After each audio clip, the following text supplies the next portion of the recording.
what I'm going to say, some version of it has probably been said many, many times before in recent years. But I was looking on Quora today, and somebody just posted um, a movie poster for a movie called Fatso, starring Dom DeLuise. And I had not seen the movie,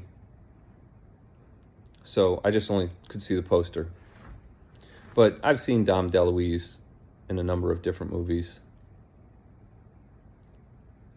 I think he was in Cannonball Run. It was like Captain Chaos, maybe. And so he, I guess in that day and time, would have been somebody who would stand out.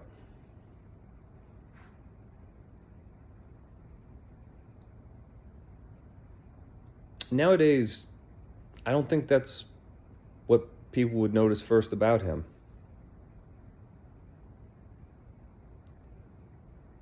And it's just an interesting observation, I think, or an interesting, I would say, for the poster. Somebody posted this, and I think they were trying to make a point because they didn't say anything else. But they thought to post it. So obviously, one way in which he wouldn't stand out would be physically. He would more blend in. I'm not judging anybody, just times have changed. It's just harder to stay within a certain weight in this day and time. I was a waiter for a decade. Well, I worked in restaurants for about a decade. Most of those years were being a waiter. But I did occasionally get complaints about portions back then, because this was like 30 years ago. But portions were reasonable.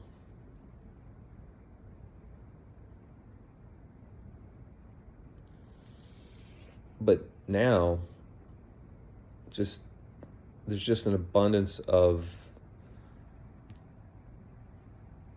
energy dense food. And there's other things. I'm not a doctor, but I know there's additives and things.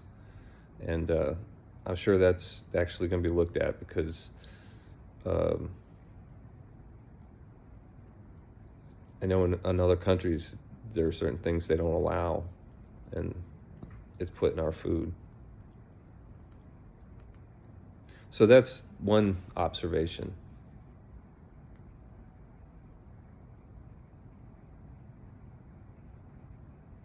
I'd say another way that things have changed is in how we view each other.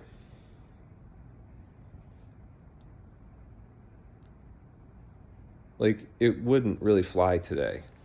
I hadn't seen the movie, so I don't really know the content or whatever, but just the idea of that. Like, maybe it's been played out and nobody would want to do it like again or what. But I don't know. Like, I remember the Weird Al video, the bad parody. Like, I just don't think that would really fly today. I'm not complaining.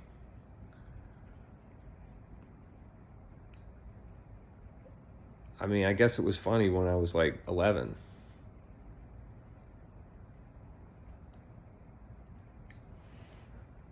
But I think, I hear people wax nostalgically about decades past. And there's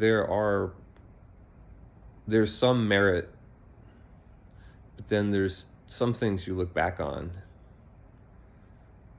and it's like, I think there was less sensitivity to like differences. And I hear different takes on that. Like some people say it was good, like Blazing Saddles was a great movie, and that we should all, have thick skin and laugh at ourselves. And some people are capable of that and some aren't, but um, I don't know. I don't know if that movie, it would be a big deal. It might not even be a big deal today, but I've just heard the comment. It's not necessarily my view.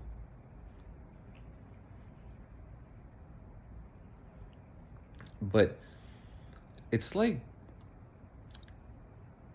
in some ways, I think it's because obviously it was information was not available. And so you couldn't know a lot of things that were going on at a real granular level, like in a real granular way, know what's going on in any given place.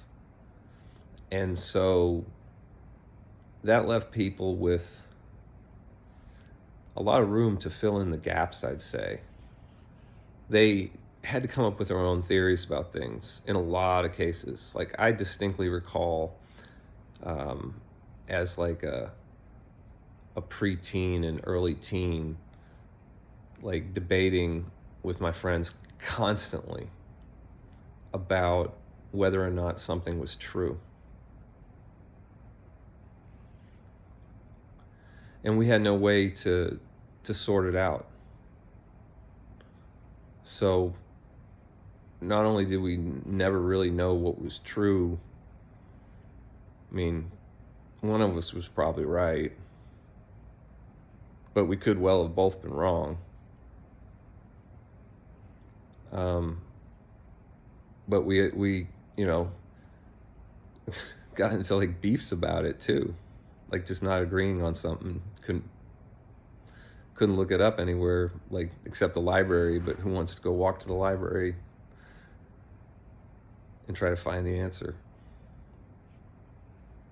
So it was just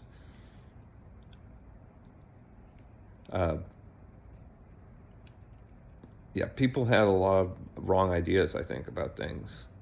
And I think people still can have wrong ideas about things, but it sure is a lot easier to figure that out, to figure out if you're wrong about something. You can, I don't know. And there was kind of a golden era of search engines.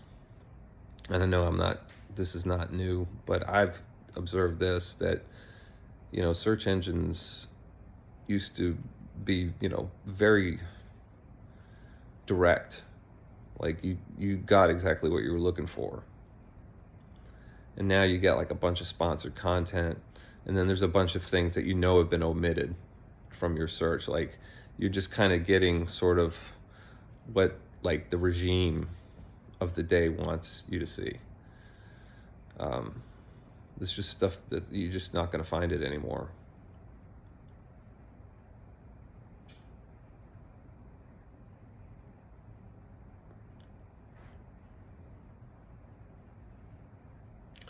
So people,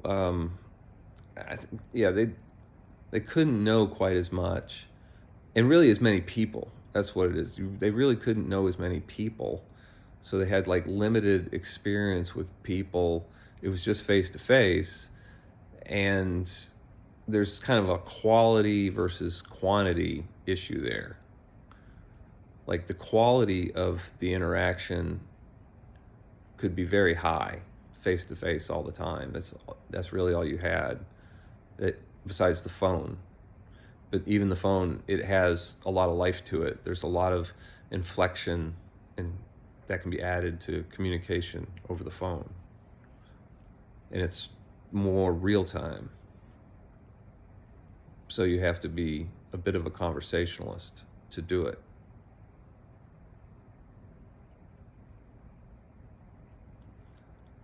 So that quality has been sort of crowded out by more convenient options of communication. This is just Captain Obvious stuff.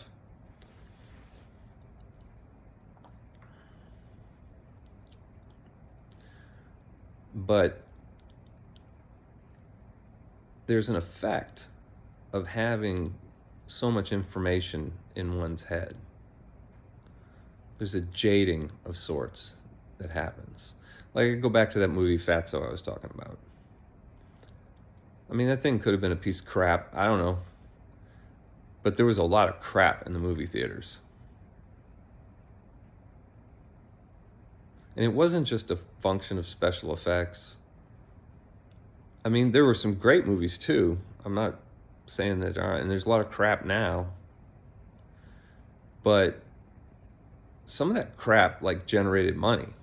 Like now, if they make a crappy movie, it just bombs. I mean, yeah, crappy movies bombed in the past too, but just what it took to entertain people was quite a bit less than it is now.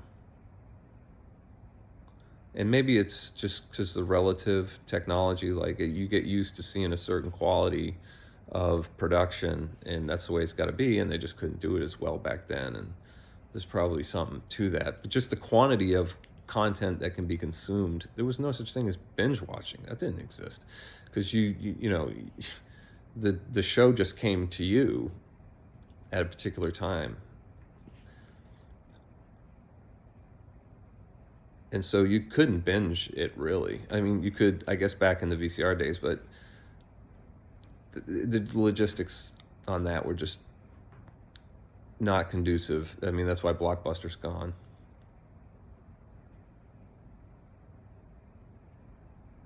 So people being exposed to all this content all the time just kind of, it fills their heads up a lot.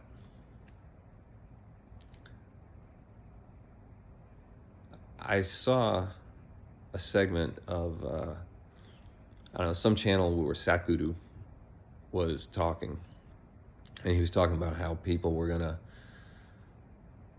be not wanting to be around so long in the flesh. I'll just leave that to your imagination.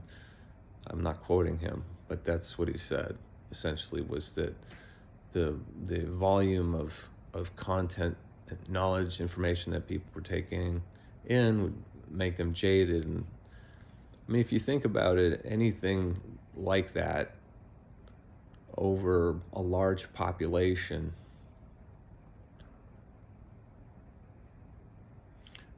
over enough people, it would be a large number of people in absolute terms. So if the volume of content being fed into the human being, into the mind, accelerates like across the population, the absorption of it,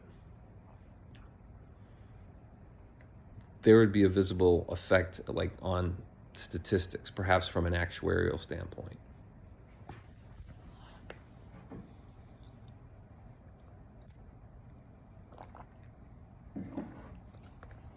So that could be tested. In fact, you could look at that data now, really, to see if there's a trajectory that's going on. Because you could probably know how much content was consumed on average. They had the Nielsen ratings, or I think that's what it was called. So you could probably come up with some way to gauge the volume of content, you know, between the average person's ears. And then, you know, run some regressions, hold some things constant, whatever. See, try to find if there's a correlation.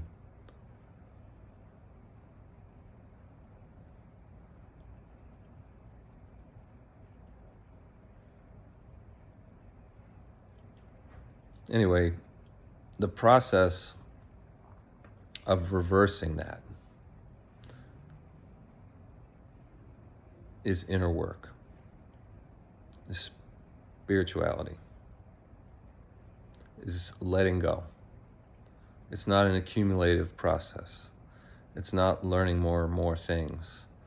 It's not manipulating objects. It's not manipulating invisible beings. It's not calling things to yourself. the reward is not in the object of desire. Spirituality as a means to the objects of desire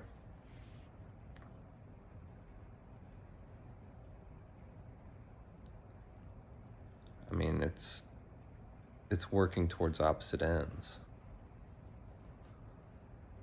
Because the objects of desire, if they are objects, are going to take up some space. There's going to be care about them. You get a car, and if you're really into that car, like it's more than just to get to A to B. It's like you like it, you want to modify it and things. You're gonna be thinking about it, and then you got to maintain it. So this kingdom of external objects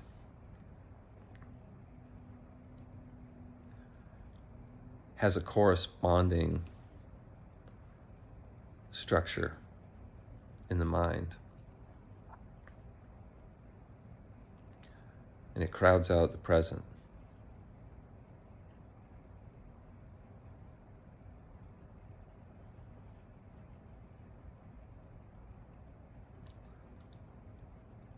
So getting more things, getting more people involved,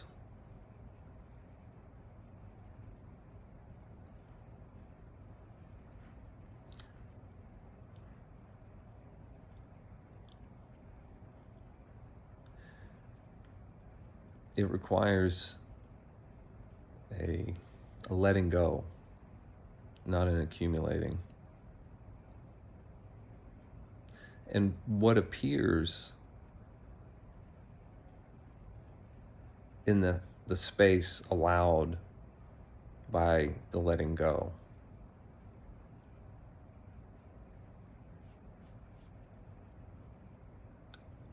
perhaps not initially, but through a process of unfolding,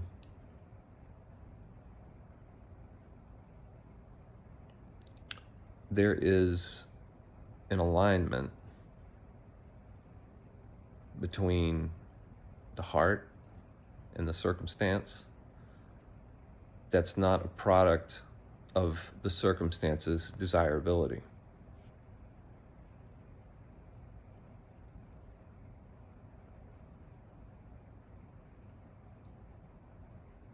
It's the alignment itself that allows for a stillness. And because there's neuroplasticity, the neural pathways are changed with thoughts. So what you constantly think about shapes your neural pathways, and those get worn in, and those thoughts become more routine. Well, if because there's an ongoing alignment of the heart and the moment, that leaves the mind basically unable to push the buttons of the lower brain and the endocrine system. There's a change that goes on within. So the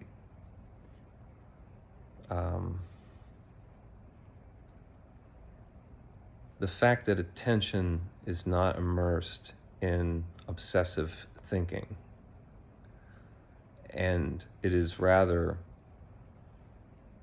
absorbed in what's happening right now, which is typically peaceful.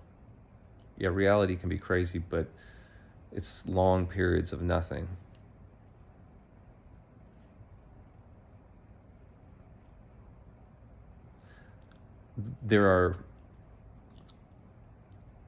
There's a change in the neural pathways because of that. So just as the activity can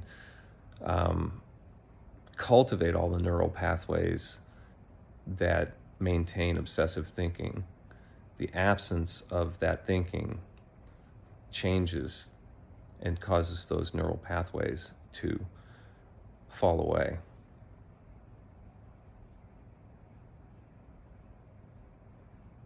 And then when they're gone, it really can be like a profound change, because there's a piece that was unknown, perhaps only experienced in the most sublime, perfect moments. But it's ongoing, and it has no cause other than the lack of constant disturbance and rumination. There's so much of it going on that what appears in its absence just isn't known.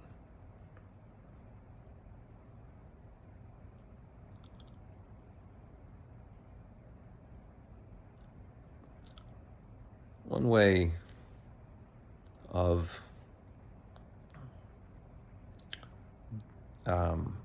coming into this way of being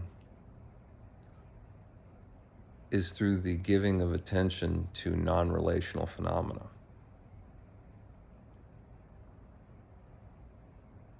Right? So when you're in the shower thinking about a fight you had and what you would have said that would have been brilliant and perfect for the occasion, when you're not doing that, there's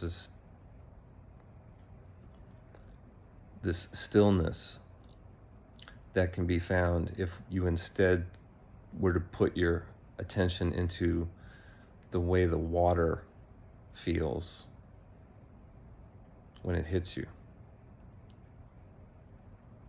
or the way the floor feels under your feet, or noticing that there's breathing,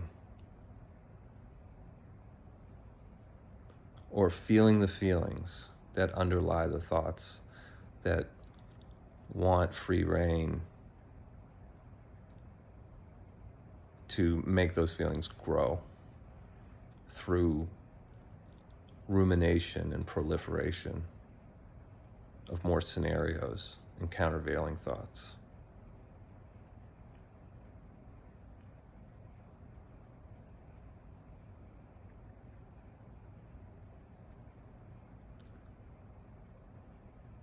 And then ultimately the subtler phenomena, the energy body, may appear depending on your blockages.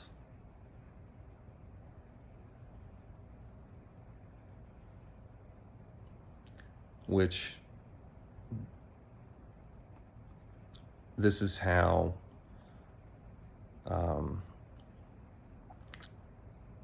being present and letting go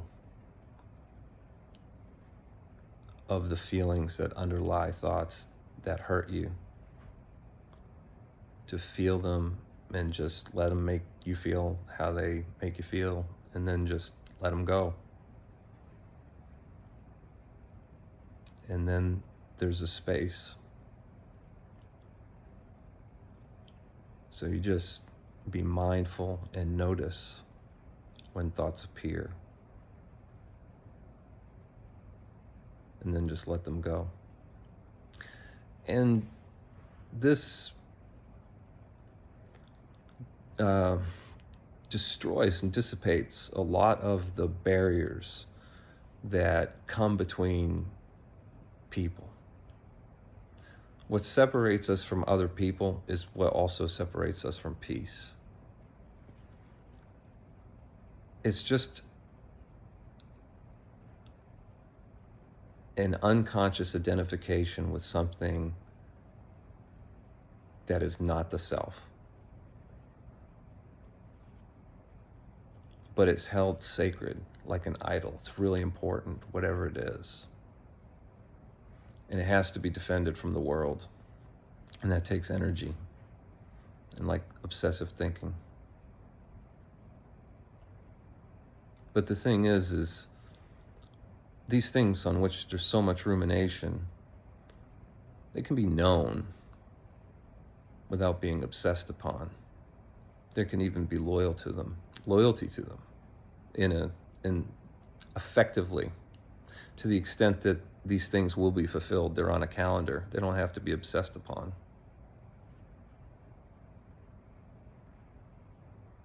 And in doing that, there's more energy in reserve to meet the actual circumstance when it, or if it should arise.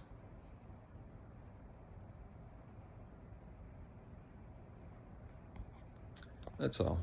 Good night.